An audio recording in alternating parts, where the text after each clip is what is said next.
Miidiyaan gazwul fikrii geggeessaa jira yeroo ammaa. Soofti miinsi kan jedhamu san humna jabaadhaan kan duula cimaa geggeessaa jiru, okkora cimaa geggeessaa jiru, sagalee guddaa ta'aa jiru, gazwii ciccimaa kan geggeessaa jiru, duula hamaa kan geggeessaa jiru. Biyya silaa sagalee hin qabne sagalee itti godhee, biyya waan qabne waa qabaachisee, biyya humna hin qabne humna itti godhee, biyya waa tokko dandeettii hin qabne dandeettii fakkeessee fi kan hojjetaa jiru inni kaan kan biraatiin akkasitti hojjetaa jira. Nuti immoo miidiyaa haqaa, miidiyaa islaamaa bareedaa akkanaa kana waanuma qabnu kitaabuma qaraamu, quraanuma qaraamu, muhaadaraa islaamaa, akkasuma majlisa islaamaa, walgahii islaamaa godhamaa jiru qabatamaa kana ittiin dabarfannee ergaa keenya bakka hin gahin ga'uusisuu irratti gahee keenya baannu. Gahee keenya ba'uun barbaachisaadha. Galata guddaa qabu, galateeffatamuus qabu waan ta'eef majlisni magaalaa Aggaaroo galateeffatanii shahaadatu shukrin wa irfaan isa jedhamu kana kunoo isin argaa jirtan shahaadaa kana kennaniifii jiranii jechuudha. Isa kanaafi namni hundinuyyuu namni ummata biratti dhagahamtii qabu, namni ummata muslimaa bakka bu'ee hogganaa jiru shahaadaa kennuufii qabnaa jechuudha. Miidiyaa kanaaf beekamtii haa argatu. Miidiyaa kana beeksisaa. Miidiyaan islaamaa ammallee ganaa miidiyaan biraa baay'ee nu injifatee jira. Addunyaa guutuu tootee jira. Inni kan biraa miidiyaan kun waan biraatuyyuu namni waadanuu sheer godhaa walii daddabarsaa oola waan ta'eef ergaa miidiyaan kun dabarsu yeroo argine walii daddabarsinee akka miidiyaan kun lafarrattis qilleensa gubbaattis bareechee akka inni jechuudha beekamtii argatu gargaaruun keenya barbaachisaadha. Miidiyaa kana waliin dhaabbatuun gochi ummanni keenya Aggaaroo akka jechuudha majlisaatti godhanii shahaadaa shukriidha jechuudha ka beekamtiidha akkasitti nu godhanii jedhan nu gammachiisee nullee akkasitti jenneeti jirra. Inshaallah hundi warri jechuudha gaafunoodha akkasitti dhaga'uudhaa jirtanu sagaleen kunillee isin bira geesseeti jette miidiyaa kana waliin nuudhaaf badhaa waan guddaa gaafa baadiyyaa keessa deemnee ulamaa qubsiisuu deemnu bakka makiinaan nun qaqqabnetti miidiyaan kun baadiyyaa keessatti dhufee nu waliin dhaabbataati ture. Obboleessa keenya miidiyaa kanaan deemee hawaasa tajaajilu abbaa miidiyaa barakaa ni galateeffannaa. Akka duraatti eega rabbi galateeffannee majlisa magaalaa Aggaaroo shahadaa beekamtii, shahadaa kabajaa miidiyaan kun islaamaaf haqa, muslimaaf haqa, muslima tajaajilaa jira. Hamma waan guddoo goonutti gammachuu beekamtii miidiyaan kun biyya hundattuu beekamee fudhamatama akka nu godhatu jedhanii majlisni magaalaa Aggaaroo shahadaa irfaan, shahadaa takriim, shahadaa shukrii miidiyaa barakaa kana beekamtii guddoo kana kennanii jiranii.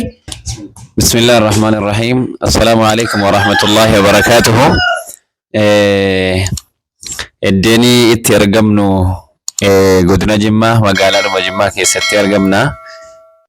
Foddaa qanaatul barakaa yookaan foddaa miidiyaa barakaatiin inshallah ta'ala kan nuti ergaa gabaabaa tokko isin dabarsuu barbaannu. Miidiyaan barakaa hojiilee garaagaraa qubsiisa ulamaarraa kaasee bakkee garaagaraatti argamuudhaan hawaasa isaati kan inni kaddamaa ture.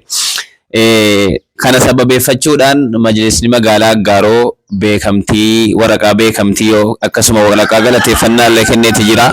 Kanaafuu inshallah ta'ala majlisa Aggaarootiinis galatoomaa jennee miidiyaa barakaatiin illee galatoomaa jennee waraqaadhuma majlisni Aggaaroo kenneef sheekoleen gurguddaan aalimoonni keenya jirra akka Shebayaan Daa'in keenya Naasir Abdurrahmaan Shee Imaamuu fi Shee Mujaahid nu biratti argamu inshallah jarri illee jara kana galateeffatanii waraqaa kana ittiin nu ga'uu inshallah. Bismillahir Rahmanir Rahim. Hawaasa keenyaa fi lafaa fi miidiyaa gubbaarra jirtan rijaala wa nisaa assalamu alaykum wa rahmatullahi wa barakatuh. Akkuma beektan irraa gammachuudhaan fuula keessan dhaabbanne kaduraati obboleessa keenyaa abbaa miidiyaa barakaa qanaan kanas miidiyaa kanas ni galateeffannaa. Obboleessa keenya miidiyaa kanaan deemee hawaasa tajaajilu abbaa miidiyaa barakaa ni galateeffannaa. Akka duraatti eega rabbi galateeffannee majlisa magaalaa Aggaaroo shahadaa beekamtii, shahadaa kabajaa miidiyaan kun islaamaaf haqa, muslimaaf haqa, muslima tajaajilaa jira. hamma waan guddoo goonutti gammachuu beekamtii miidiyaan kun biyya hundattuu beekamee fudhamatama akka nu godhatu jedhanii majlisni magaalaa Aggaaroo shahadaa irfaan, shahadaa takriim, shahadaa shukrii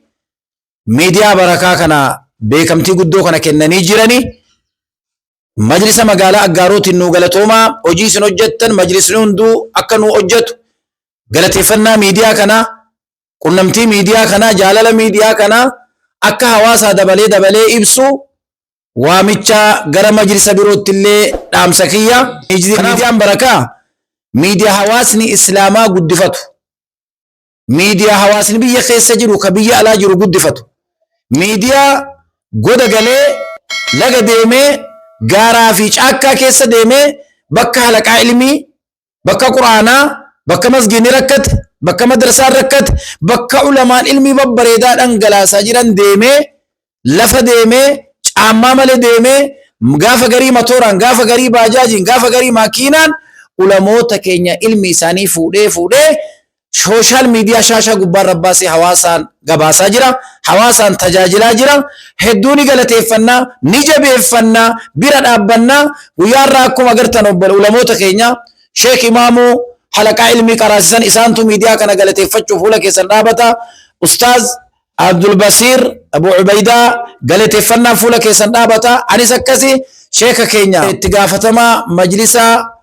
aanaa beeyyam sheek bayaan galateeffachuu fuula keessan dhaabatanii akkasuma kan daa'ii islaamaa aalima ilmii qaraasisan sheek mujaahid ulamoonni gugurdaan tun gammachuu miidiyaa kanaa qaban akka irraa gammachuu qabnu isinin waliin gammada miidiyaa kana bira nuu dhaabbadha hamilee ta'a shahadaa akka majlisni Aggaaroo ragaa kenneefitti ulamaan majlisni hundinuu akka kennuuf jechuudha waamicha keenya gama birootiin miidiyaan tun akka godina Jimmaa ulamaa fi diin qaddamuu hawaasa qaddamuu dadhabaa qaddamuu akka Ilubaabor akka Bunnoo Beddelleet akka bakka hunda deemee hawaasa tajaajilaa jiru kanarra jira nuuf haa galatoomu nuuf haa jiraatu. Assalaamu alaikum wa rahmatullahi wa barakatuh. Obboleewwan keenya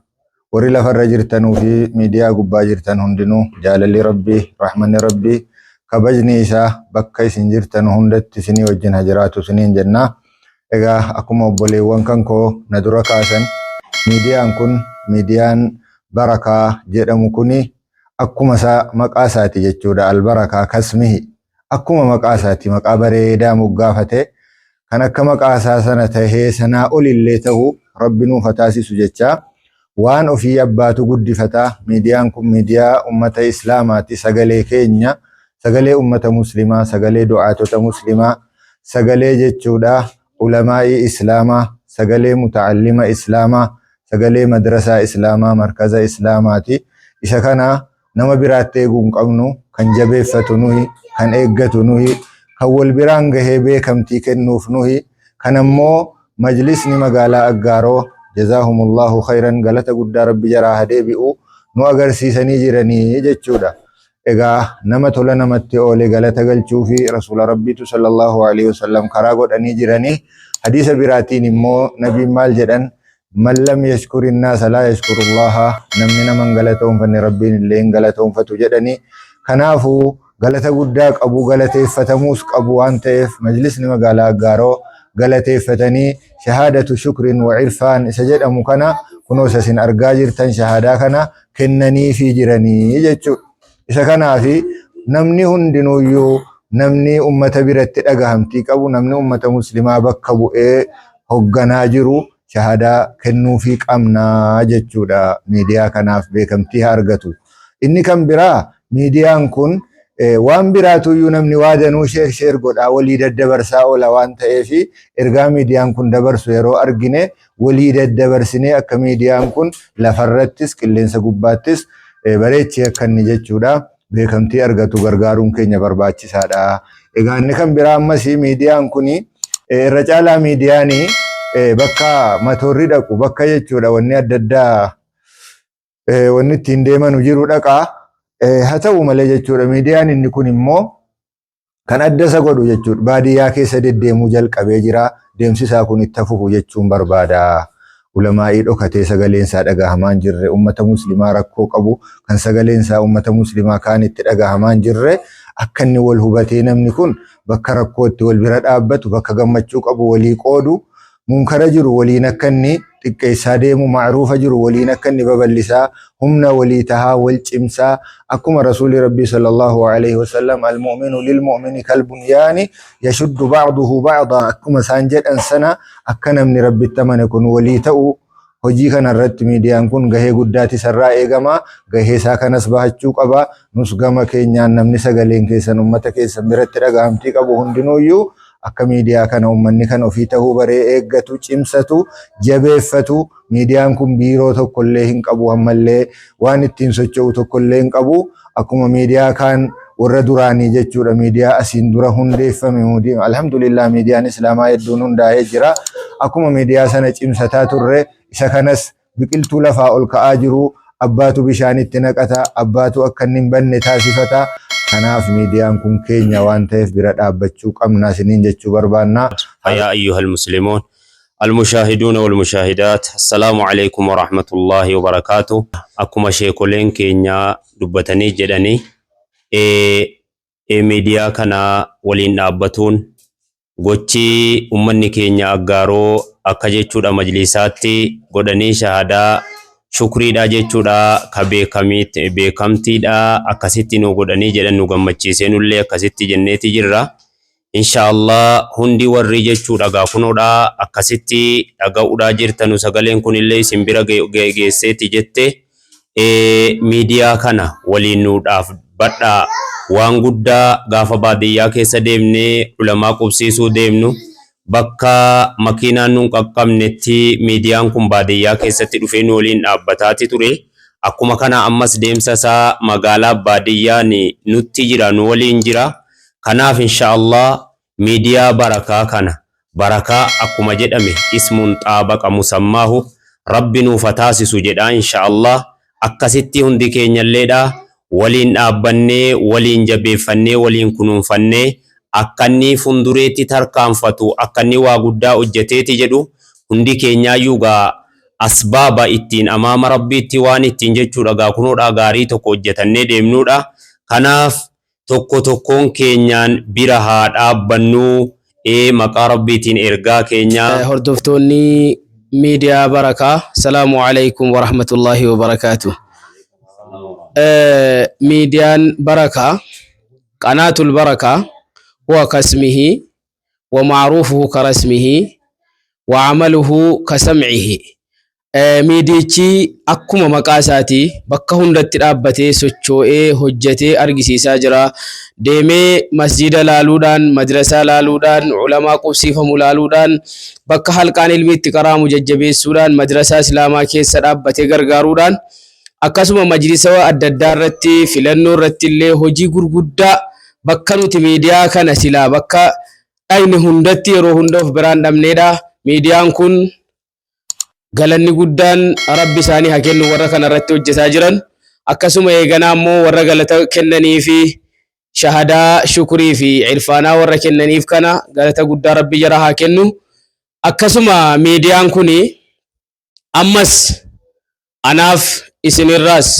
ulamaawotarra du'aatotarra mashaayikotarra ustaazotarra akkasuma nama waldaa adda addaa hojii adda addaa qaburra nama akkasuma miidiyaa irratti fandii qabu fooloo qabu sheerii adda addaa danifatee qabu hundarraa miidiyaan kun akka islaamaatti isin hundarraa ergaa tokko naa dabarsaa dhimma islaamaa naa baa jedhee ambaataan jira naa baa jedhee isin gaafataa jira hojiin isaas kana isinis dhimma kana baachuu irratti wajji jirtu ammas tattaafadhaa ammas miidiyaa kana beeksisa miidiyaan islaamaa ammallee gana miidiyaan biraa baay'ee nu injifatee jira addunyaa guutuu tootee jira miidiyaan gazwul fikrii geggeessaa jira yeroo ammaa soft means kan jedhamu san humna jabaadhaan kan duula cimaa geggeessaa jiru okkora cimaa geggeessaa jiru sagalee guddaa ta'aa jiru gazwii ciccimaa ka geggeessaa jiru duula hamaa ka geggeessaa jiru biyya silaa sagalee hin qabne sagalee itti godhee biyya waan qabne waa qabaachisee biyya humna hin qabne humna itti godhee biyya waa tokko dandeettii hin qabne dandeettii fakkeessee fi kan hojjetaa jiru